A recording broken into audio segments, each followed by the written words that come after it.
Hi, everyone, and welcome back to the English podcast with Mark and me, Mandy. This podcast is all about helping you learn English in a fun and relaxed way. That's right. We'll be chatting about different topics, breaking down the language, and giving you some useful tips. Don't forget to stick around until the end for some interactive exercises. Make sure to leave your answers in the comments. Today, we're talking about something we all do, making plans with friends.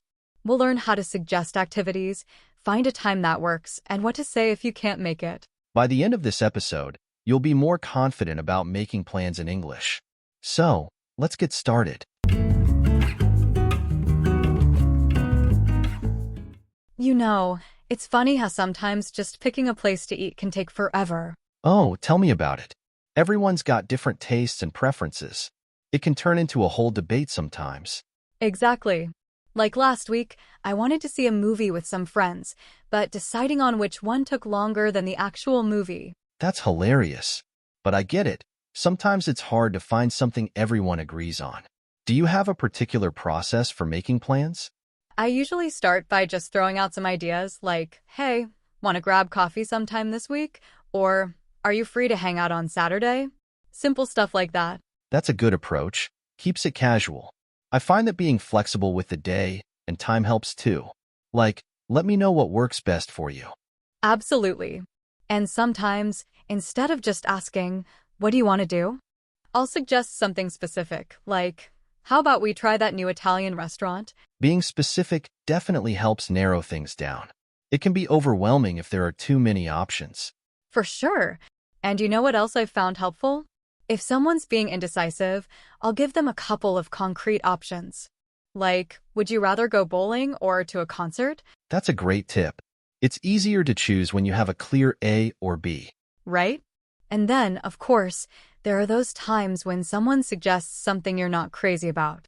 Oh, I know that feeling. What do you usually do in those situations? Well, I try to be polite about it. Instead of saying, no way, I might say something like, I'm not sure about that. How about we do something else? That's a much nicer way to handle it. It's important to be honest, but also considerate of your friend's feelings. Exactly. And sometimes, you might just have to compromise and be open to trying new things. You're right. Who knows, you might end up discovering a new favorite activity. Exactly. Making plans is all about finding a balance between having fun and respecting everyone's time and preferences. Well said. And sometimes, the best plans are the ones that just happen spontaneously. Totally agree. There's something magical about those unexpected adventures. So, as you can see, even simple conversations about making plans can involve a lot of vocabulary. To make sure you're keeping up, let's go over some of the words and phrases we used. Great idea, Mark. The first one I want to talk about is grab, which we used in the phrase grab coffee. It means to get something quickly, especially food or drink, like, let's grab a bite to eat. Next up, we have hang out, which is a very common way to say, spend time together casually. For example, you could say, I'm hanging out with my friends this weekend. Then there's throw out, which means to casually suggest an idea. You can throw out a suggestion, like, I threw out the idea of going to the beach. We also used figure out, which means to find a solution or understand something. You might say, let's figure out a good time to meet. Narrow down is another useful phrase, meaning to reduce the number of options.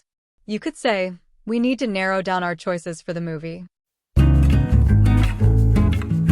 And don't forget about indecisive, which describes someone who has trouble making decisions. He was being so indecisive about where to eat. We also used concrete, which means specific and clear. For example, can you give me a concrete example? Crazy about is a way to say you really like something. I'm crazy about chocolate cake. And finally, we have compromise, which means to find a solution that works for everyone, even if it's not exactly what you wanted.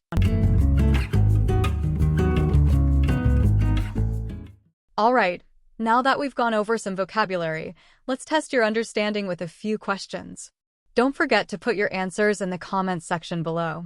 We love reading your responses. Here's the first one. What does Mandy suggest doing when she can't decide on a movie with her friends? Great question. And here's another one. What are some ways Mark and Mandy suggest for making the planning process easier? Okay, last but not least. How does Mandy suggest politely declining an activity she's not interested in?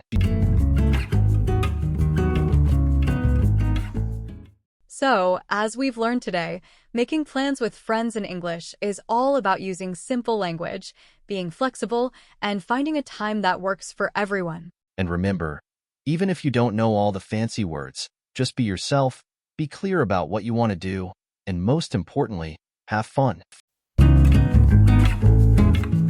That's all for today's episode. Thanks for listening. If you enjoyed it, give it a big thumbs up and subscribe to our channel for more English learning content. See you in the next one.